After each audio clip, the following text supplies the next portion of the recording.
खोटे, नाम बड़े और दर्शन छोटे, दर्शन छोटे।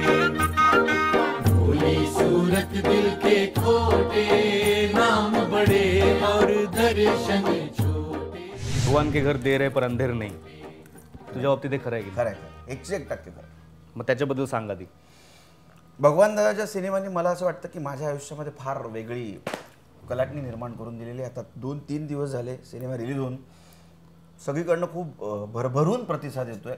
17-18 वर्ष मी जे काय काढले घासली जी मेहनत केली आहे त्याचं फळ मला आता कुठेतरी दिसत आहे. लोक विद्या बालनबद्दल खूप बोलतात. असं काय? हां म्हणजे तुझं आणि विद्या बालनचं म्हणजे आवडलं लोकांना, सिनेमात खूप आवडलं. असं म्हणतात ना की आपण बऱ्याचदा म्हणतो अरे कधीतरी स्वप्न सुंदरी आपल्याला दिसत आहे.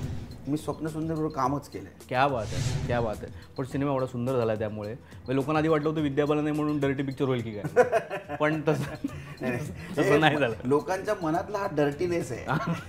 पण तू 2-3 दिवस फिरलास आता थिएटरमध्ये वगैरे जाऊन लोकांना भेटलास, कोणी असं येऊन तुला आपुलकीने काहीतरी सांगितलंय? नाही, मला फार वेगवेगळे रिॲक्शन झाले. त्यात एक मला काका भेटले, ते म्हणाले 75 साली मी जेव्हा परत अल्बेला रिलीज झाला होता तेव्हा मी तो अल्बेला बघितला होता आणि म्हणाले आत्ता मी बघत तुमचा सिनेमा एक अल्बेला बघून आलो आणि मला परत एकदा अल्बेला बघितल्याचा भास झाला. चार झाला असेल अंगावरती ऐकून. खरंच ही पावती सगळ्यात मोठी आहे ना. शोला जो भडके दिल मेरा धड़के, शोला जो भड़के दिल मेरा धड़के, दर्द जवानी का सताए बढ़ बढ़ के.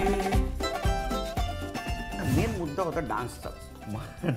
म्हणजे असे अनेक फिल्म्स आहेत की नहीं ॲक्टिंग बिक्टिंग का सब ठीक है, उनको डान्स आता है यार. नाही यार मंगेशला डान्स नाही येत यार. आणि मी कट झालो त्या सिनेमातनं.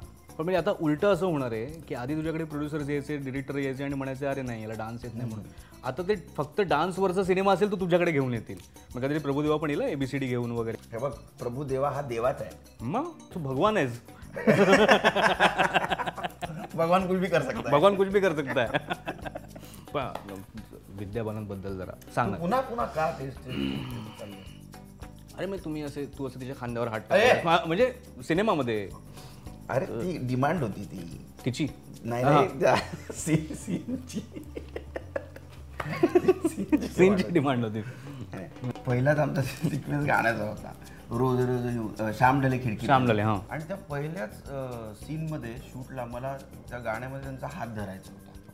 आणि हात धरायला गेलो, कापायला सुरुवात झाली ना हात. मग पण त्या एवढ्या कम्फर्टेबल ना, त्यांनी मला एकदम रिलॅक्स करून. मग मी विद्या मॅमला SMS टाकला की म्हटलं तुम्ही फिल्म बघितली, कशी वाटली तुम्हाला फिल्म? 7:30 वाजता रात्री मला विद्या मॅमचा फोन आला आणि ते मला म्हणाले की इतकी छान फिल्म झाली आहे, आप भगवान दादा ही लग रहे हो. मेरे हस्बैंड, मेरी मम्मी, मेरी बहन आपसे मिलना चाहती है. क्या बात है. पण तरी सुद्धा त्या असं बोलल्या, याचा अर्थ कुठेतरी मी त्या कॅरेक्टरपर्यंत पोहोचलो आहे. बरोबर बरोबर. प्रश्न त्याचा मला प्रचंड आनंद झाला. पण मग आता पुढचा प्लॅन काय? म्हणजे हिंदी सिनेमा विद्या बालन बरोबर की म्हणजे नाही, मला असं वाटतं तो कॅमेरा समोर बोलायला तू जरा उघडतो. मला बाकीचं सांग ना गोष्टी जरा. आपली इंडस्ट्री एक तर त्याच्या आयला बाहेर पडल्यावर नंतर सगळे तेच बोलणार. पण मी नाही असं नाही. अरे विद्या बालन चल ना मला सांग. अरे चल तर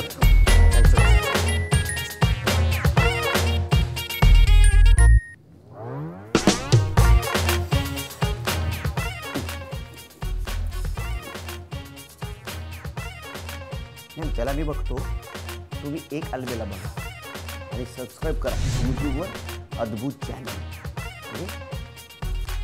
पाहिजे.